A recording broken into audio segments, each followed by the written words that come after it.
Title గెలుచుకున్న టీంకి 20 కోట్ల ప్రైజ్ మనీ ఇస్తారు. రన్నరప్ కి 12.5 కోట్లు ఇస్తారు. ఇంత తక్కువ ప్రైజ్ మనీ కోసం ప్రపంచ స్థాయి ఆటగాళ్లు ఎందుకు పోటీ పడుతున్నారు? The great Indian sports business IPL, Indian premier league. IPL ఎలా స్టార్ట్ అయింది అంటే ఐపీఎల్ కి ముందు జీటీవీ, జీ సినిమాస్ లో ఐసీఎల్, ఇండియన్ క్రికెట్ లీగ్ ని స్టార్ట్ చేశారు. ఇప్పుడు ఎలా అయితే 10 టీమ్స్ ఉన్నాయో అప్పుడు కూడా 10 టీమ్స్ పెట్టి ఆడించేవారు. 2007 టీ20 వరల్డ్ కప్ ఇండియా గెలుచుకున్నాక బీసీసీఐ సంస్థ ఒక అనౌన్స్మెంట్ ఇచ్చింది. టీ20ని ఎలా అయితే కొన్ని దేశాలు ఆడుతున్నాయో అలానే ఇండియాలోని కొన్ని స్టేట్స్ నుంచి క్రికెటర్స్ టీమ్స్ ఆడుతాయి అని. మహారాష్ట్ర, కలకత్తా, చెన్నై, బెంగళూరు, హైదరాబాద్, ఢిల్లీ, పంజాబ్ల రాష్ట్రాలను టీమ్స్గా చేసి వరల్డ్ బెస్ట్ క్రికెటర్స్ని తీసుకొచ్చి ఒకేసారి ఇండియాలోని ప్లేయర్స్తో పాటు వేరే దేశం ప్లేయర్స్ని టీమ్ మెంబర్స్గా చేయడంతో అప్పటి క్రికెట్ ఫ్యాన్స్ కి సరికొత్త ఆట మొదలైందని తెలిసింది. ఆ టీమ్స్ కి MI, KKR, CSK, RCB, SRH అనే పేర్లు పెట్టి 2008 లో స్టార్ట్ చేసిన గేమే ఈ ఐపీఎల్. బీసీసీఐ 2007 లో ఐపీఎల్ ని అనౌన్స్మెంట్ చేసినప్పుడు టీ20కి కాంపిటీషన్ గా ఐపీఎల్ వస్తుంది అని అనౌన్స్మెంట్ చేసింది. అలా స్టార్ట్ అయిన ఐపీఎల్ ప్రెసెంట్ 20 కోట్ల ప్రైజ్ మనీ కోసం 2700 కోట్లు ఒక సిఎస్కే టీమ్ మీదనే ఖర్చు చేస్తున్నారు. మన ఎస్ఆర్హెచ్ టీం కోసం 400 కోట్లు ఖర్చు చేస్తున్నారు. బీసీసీఐ ముందు ఈ 3 వేస్ ని క్లియర్ చేసుకొని ఐపీఎల్ లోకి అడుగుపెడుతుంది. First broadcast TV channels, online network. Second IPL teams ని ప్రైవేట్ కంపెనీస్ లేకపోతే ప్రైవేట్ వ్యక్తులు తీసుకోవడం. Third sponsors, private companies IPL teams అన్నిటిని స్పాన్సర్స్ చేయడం.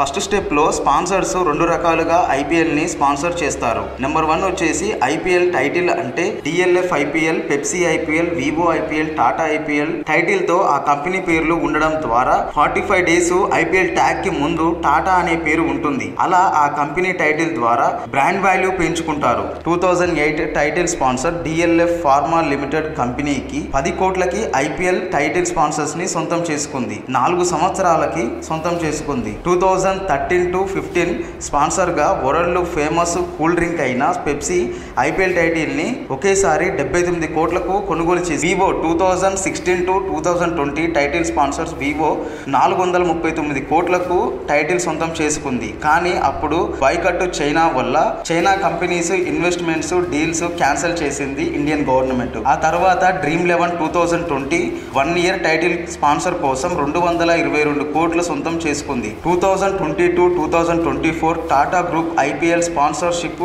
రైట్స్ ని సొంతం చేసుకుంది. ప్రతి సంవత్సరం 355 కోట్లు ఐపీఎల్ బోర్డుకి పే చేస్తుంది టాటా కంపెనీ. 2024 బ్రాడ్కాస్ట్ రైట్స్ ను బీసీసీఐ స్టార్ స్పోర్ట్స్ నెట్వర్క్ కి 23,573 కోట్లకు అమ్మేసింది. డిజిటల్ రైట్స్ ని రిలయన్స్ కు చెందిన బయోకామ్ 18 సంస్థకి 23,773 కోట్లకి.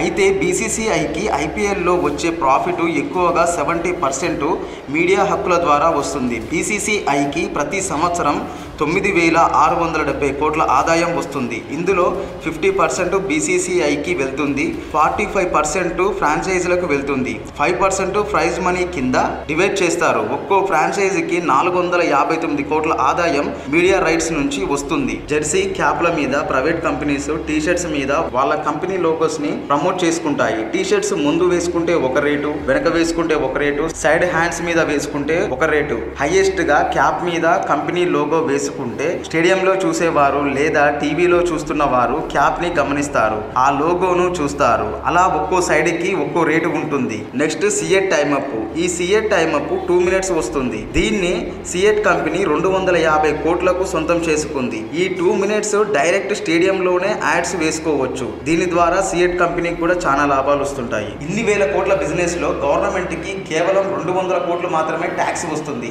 ఇది ఐపీఎల్ నుండి మాత్రమే. Next stadium tickets. ఆ స్టేడియానికి సొంత టీం ఏదైతే ఉంటుందో టికెట్స్ అమ్మిన అమౌంట్ నుంచి 20% వెళ్తుంది. ఫర్ సపోజ్ ఎస్ఆర్హెచ్ ఉప్పల్లో మ్యాచ్ ఆడుతుంది, 8 కోట్లు వచ్చాయి అనుకోండి, అందులో నుంచి 2 కోట్లు ఎస్ఆర్హెచ్ టీమ్ కి వెళ్తుంది. ఐపీఎల్ మ్యాచ్ కి మెయిన్ వచ్చేసి ప్లేయర్స్ బిట్టింగ్. ఇది ఫ్రాంచైజీకి చాలా పెద్ద సవాలు. ఒకే ప్లేయర్ ని సంతలో పెట్టి వేలం పాడినట్టు పాడుతారు. మంచి ఆటగాళ్ళకి మంచి ధర పలుకుతుంది, నార్మల్ ప్లేయర్స్ కి ఒక ధర పలుకుతుంది. ఈ ఫ్రాంచైజీకి వచ్చే లాభాల్లో బీసీసీఐకి రాయల్టీ కింద 10% కట్టాలి. 30 to 45% ప్లేయర్స్ కి ఖర్చు చేసుకుంటారు. మొత్తంగా 60%తో ఫ్రాంచైజ్ తీసుకున్న వాళ్ళకి లాభం ఉంటుంది.